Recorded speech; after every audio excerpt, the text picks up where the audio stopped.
In beekeeping, the hive components are often made of wood. That would include things such as lids, bottom boards, supers, boxes, etc. Now I could do a how to assemble video for all of those components, but instead I want to teach you the basic instructions associated with assembling hive components using the standard shallow super. What I teach you in this video while assembling the shallow super is relevant for you as you build lids of hives, as you build bottom boards of hives, and as you build supers of any type. Building frames and assembling frames is unique, installing foundation is unique. We'll cover that in another video. But there are some tricks that I want to share with you so that the woodenware associated with your hives will have a very long life and that you'll be able to enjoy this woodenware for years to come.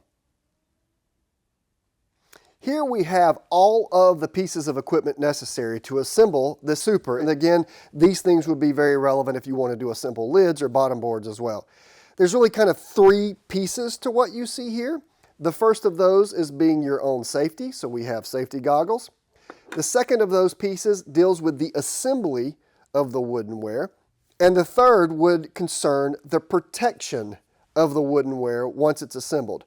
So from the assembly perspective, I love to use cordless drills. These are battery-powered drills and the associated bits. I'll discuss the bits more in a moment. I also love to use wood glue, screws. I like to have clamps, a regular hammer, a rubber mallet. I always enjoy having hive tools around because hive tools are useful for so many things, and even though you may not find yourself using it in the assembly, I find myself using them all the time for purposes such as this.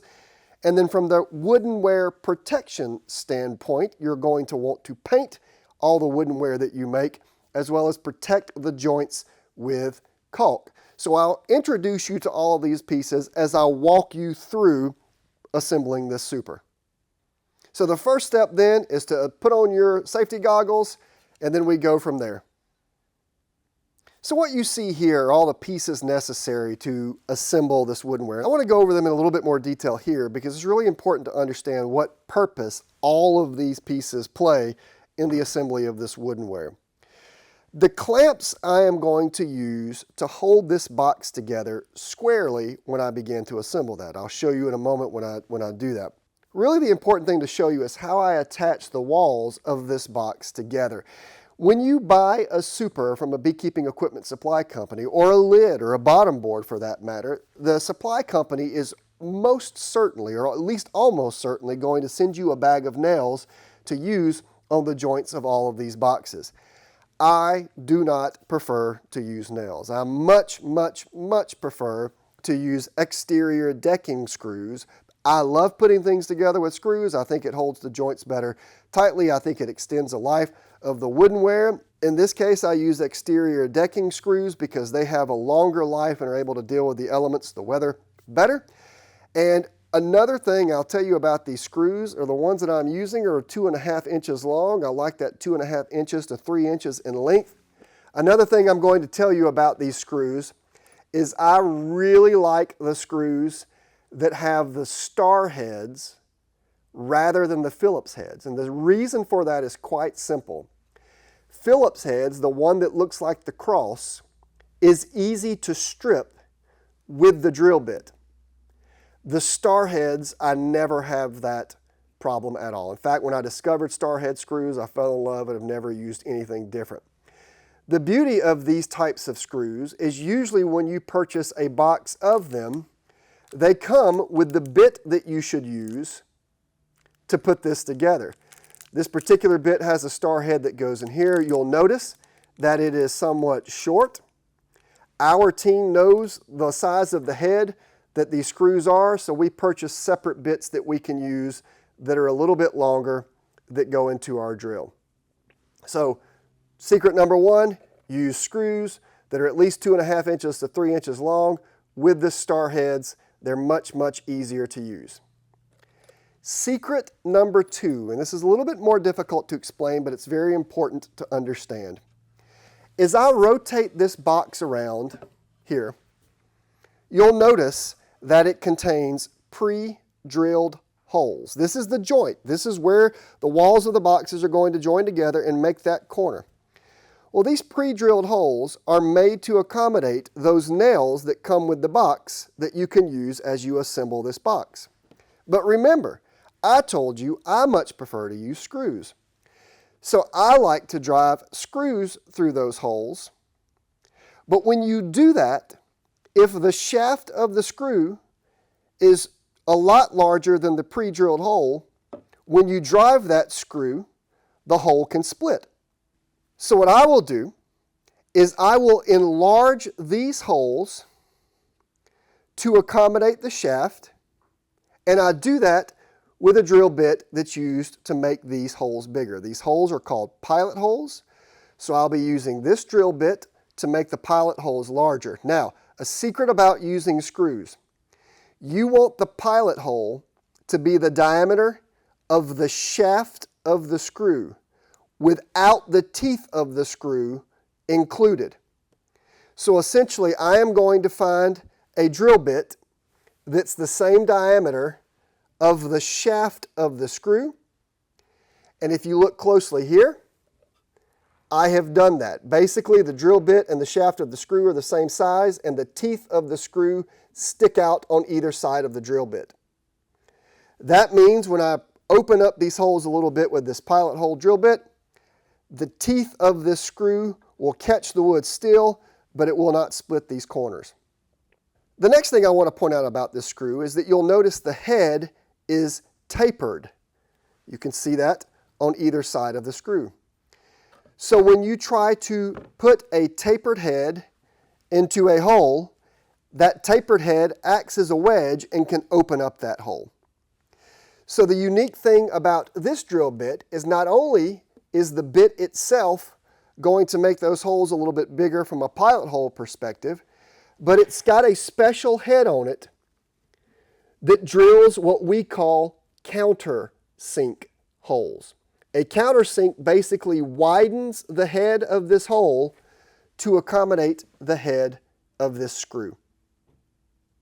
If you look in the images that I'm showing you now, we have pre-drilled some pilot holes as well as some countersink heads into this wood. We took a table saw and cut down the middle of that hole so you can see, first of all, the shaft of that hole, the pilot hole, as well as the top, the countersink head. In this image, I've colored that area black so that you can see where the screw is going to go. And in this third image, you can actually see a screw resting in place in that pilot hole, in that countersink, appropriately level, flush with the top of the box. Okay. Of course, because this is woodenware, I want to put everything together with wood glue. And now I'm going to empty this table, bring up the first essential pieces, and start assembling this with you. So I look forward to doing that together. Before I assemble this super, I want to point out something that's true of supers, it's also true of lids and bottom boards, etc. And I want to point out the joint. The joint is basically where the two pieces or two walls of, in this case, the super come together. You'd see this with lids, you'd see this with bottom boards. This particular joint, some folks call a box joint, right? It has each other almost like fingers in the corner. It is a very strong joint because you are sending attachments, either nails or screws, through two different directions, and those fingers hold one another quite well. But one of the first things to degrade on any woodenware in your hides will be the joints. And if you think about it, when you look at this, you can see the surface area of this joint is actually quite long. The fact that it undulates like what you see here means if you were to stretch out this joint into a straight line, it would be over double the size of this super. That may not seem like a big issue to you, but that will mean that you really need to protect this joint very carefully, and I'll show you how to do that later. There are alternative joints, and I don't really want to, give you overwhelming information about this, but one of the joints that I most prefer with boxes are joints that are simply straight lines. Usually the box will be cut without these fingers, and it'll be just straight through here. Another one, this wall might just feed right into that, and these particular joints are often called rabbet or a type of rabbet joint. If you look in this image, I'm comparing for you one of those joints that's just a straight line down, as well as the joint that we're going to assemble with this super that's this box joint. And you can just use your imagination looking at those lines and see at least twice as much line associated with this box joint as there is with this other joint that I tend to prefer in super. So whenever I have the choice, I tend to get those joints that are straight lines. When I don't have a choice, I'll just work with what I have. So the first step in assembling the super is to get all the walls together and then squeeze all of this together using clamps. But before I do that, I love to assemble wood with wood glue. And it's okay to be a little bit messy, so I'm just going to take a paintbrush, this wood glue that I've poured in this lid, and I'm going to be very liberal in my application of wood glue. And the reason I do this work on the type of surface like what you see here is because it can get messy. I'm absolutely okay with that. The real purpose of using wood glue is just to ensure that you have a strong joint. So I tend to use copious amounts of wood glue without concern for it spilling out. It tends to be quite cheap. It's really easy to use, and it will really make your woodenware go a long way. So at this point, you will often need the rubber mallet to hammer all of this together because these interlocking fingers are quite tight. So what I'm going to do is I'm going to use this rubber mallet to tap it all together, keeping in mind that it's going to be a tight fit, so you may have to shift a little bit as you assemble this. So off the air, I use this rubber mallet to put all of these pieces together. The real reason you use a rubber mallet is an actual metal head hammer would put divots in this wood, so rubber mallets are really good for just getting things together. A few things I want to point out. Once you commit to the direction that is up on the wall at the end of the box, remember this is where the frame will rest, you're going to have to ensure that all the other walls match that. On these box joints, it tends to be easy because they cut the corners to where they can only be assembled certain ways. But when you have that straight joint all the way down, it's really easy to flip the walls accidentally. So one of the ways that you know you have the walls right is the handles are facing the same direction on all sides of the box. So with that in mind, I am quickly going to put the other two walls on using wood glue, this rubber mallet, and then I'll come back to you when I'm ready to start drilling those pilot holes. So at this point, I've used my rubber mallet to join all the joints. You can tell they've all got wood glue in them because it's bleeding out of the seams.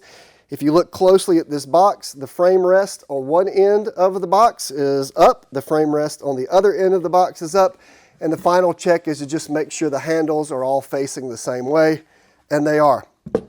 Now, you really want this box to be square and level, and as you see as I push it here, it rocks a little bit. So one way to deal with that is to put some weight on the corners while you're assembling it. Another thing that's quite useful is to use a framing square to ensure that your corners are square. That corner is really square, this corner is really square, and so I can go from there. The next step with this box will be drilling those pilot holes and those countersink holes. So I want to stabilize this box in a way so that when I'm drilling those holes, my box isn't going to shift on me. And how I stabilize those boxes are with these clamps. These clamps are really nice. You push this button and it slides down like so. And you can clamp the edges together, and you see how that pulled it in up at the top. If you want to, you can always clamp the corners that you're working first. So you could clamp this way to ensure that the box is nice and square, and you might work that corner. Then you pick up the clamp, slide it down, squeeze it here, and then you drill the pilot holes here.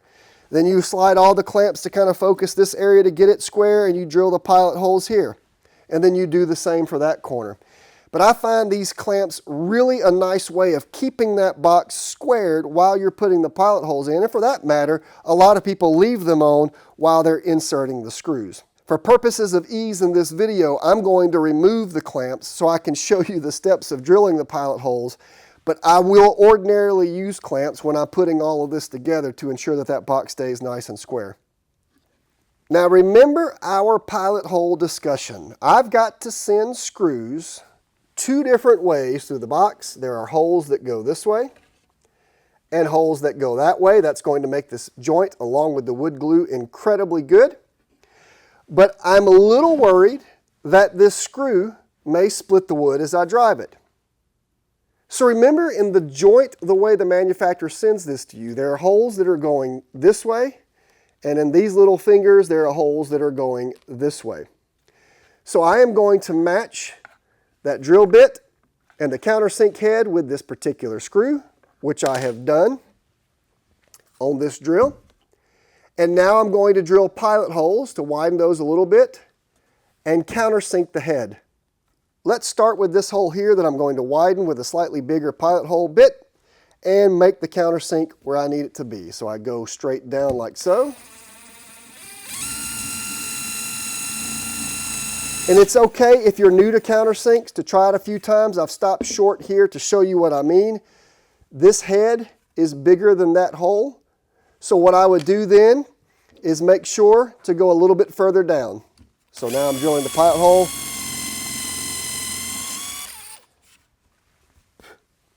And now I believe that can accommodate the head of this screw so that when I send the screw down in this hole, the head of the screw is flush with the surface of this box. Before I insert the screws, I'm going to go ahead and pre-drill all of these other holes, and I'll get back to you on the other side of that activity. As a refresher, I made all the pilot holes bigger, big enough in fact to accommodate our screws. I also countersunk all of the pilot holes so that I can get that screw head into the wood without it breaking. I do want to give you one quick word of warning. When you buy these types of supers with these kind of finger joints, these box joints, the uppermost piece of wood that has a pre-drilled hole in it is prone to splitting because it's thin. Further down this face, it's not so bad, but here especially, it's prone to splitting. So I tend to make those pilot holes slightly bigger and countersink those heads a little bit bigger so it's less likely to split when I insert that screw. Now, of course, the screw can't be put into this wood using a drill bit. So what I'm going to do is use a drill bit that we've pre-selected that fits into the head of that screw, and it's just easy to spin. As I shared, these types of screws usually come with the bit that will fit in them, but I prefer to just find a bit that I like and use it. And this particular drill is really easy to change that. You just simply push, chuck this way, it comes right out, and then you insert the bit and release the head, and now it spins just fine. At this point, the assembly process is quite easy. All you're going to do is go to all of your joints, like what you see here, and you're going to drive a screw into that using the bit that you've put on to your drill. So I'm going to do this slow so that you can watch it. My key is, if I've done my countersinks appropriately, the head of this screw will be flush with the surface of the box once I drill it all the way down.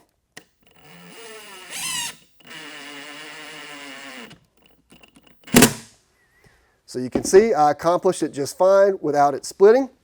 It's actually going to hold together well. Remember, if I were doing this legitimately, I would have clamps on here to make sure these joints are pulled together tight. I'll repeat that process very quickly with 2 more screws on this corner, and then I'll assemble the rest of the box behind the scenes.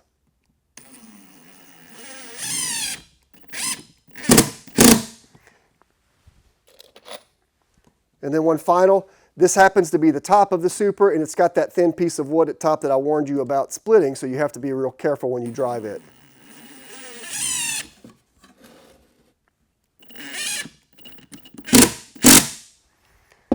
That's the benefit of the countersink. It gets those heads down flush with the wood without splitting the wood when it goes in. And now when I insert these other screws this way and finish that all the way around the box, this is going to be an incredibly sturdy box.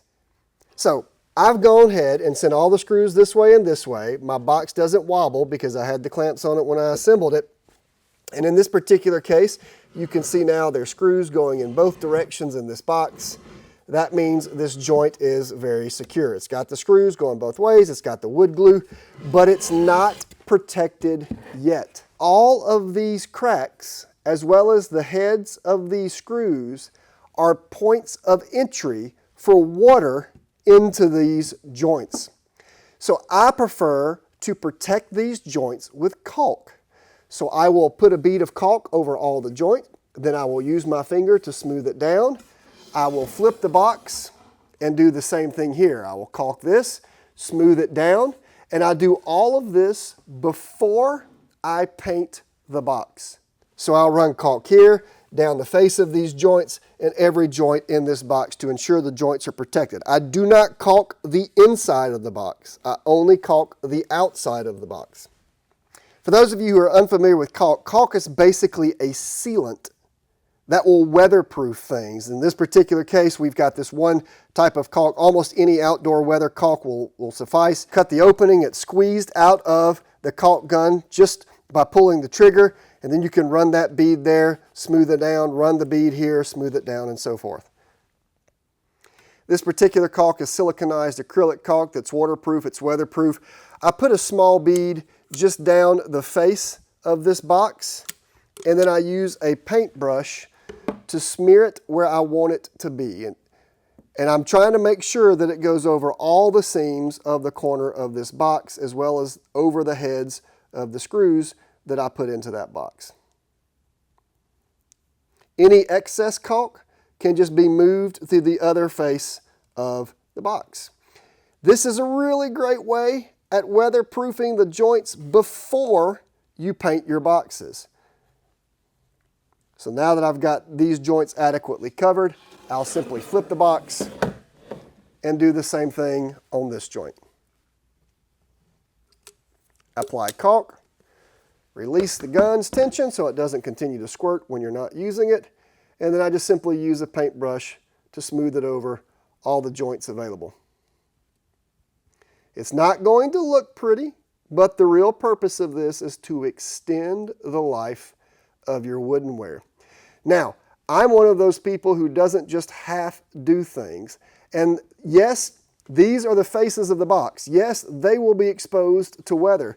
But there's also another spot that's going to be exposed to weather on the box, and that's this little seam here, because the rain can get between the two supers that you might stack up, so I put caulk here. And likewise, on the bottom of the box, you'll have that same seam that I like to caulk. You can come back and smooth over all this caulk and allow it to dry. You'll do that to all four corners. Once you've caulked all four corners and it's dried, then you're able to administer the paint. So when is the caulk dry? Caulk labels will tell you how long you need to allow the caulk to dry, but you can smooth it out as nicely as you want it to be. Once it's dry, the last step is to protect your woodenware using paint. And this particular paint, it happens to be 100% acrylic. It's an outdoor paint. It's white because I like white bee boxes, but you can paint your bee boxes really whatever color you want. One trick about paint is a lot of the hardware stores have leftover paint from people who took paint home, applied it outside their house, didn't like it, so they bring back that paint to the hardware store. You can often find outside paint at deep discount. You just have to be willing to paint your boxes strange colors. I will warn you against painting your boxes dark colors. You don't want them to be black or dark green because they can trap a lot of heat and therefore make it more difficult for bees to thermoregulate. But you will want to paint the faces of the boxes. You'll also want to paint the upper rim and the bottom rim of the box. Again, you're just trying to protect anywhere on the box that's going to have water access. Water's going to get here, water's going to get here, and water's going to get here, so you want to paint those three surfaces. I do not paint the inside walls of the box. I don't caulk the inside joints of the box. The bees will fill those gaps themselves. But you do not want a painted inside wall of the box because you want bees to be able to handle moisture appropriately. As a reminder, all I did in this episode was assemble a shallow super, but it's really to teach you the basics of assembling woodenware in general. Again, you can use every trick that I just told you about assembling lids and assembling bottom boards and assembling other boxes. So what are those tricks? Use screws, drill pilot holes, countersink those pilot holes, clamp your boxes or your woodenware together to ensure it's square when you're assembling it. Put those screws in the holes and make sure the screw heads are flush with the surface of the woodenware. Caulk the joints, allow that caulk to dry, and paint your woodenware on the outside of the boxes or the lids. In other words, not anywhere inside that the bees will touch inside the nest, but paint the outside walls of your woodenware, and your woodenware will last a very long time. I strongly encourage you to consider painting your boxes every few years, usually 3 to 5 years, to extend the length of the woodenware. The same is true for lids and bottom boards. If you follow these simple steps, your woodenware will last a very long time and be a safe place for bees to use as their nest.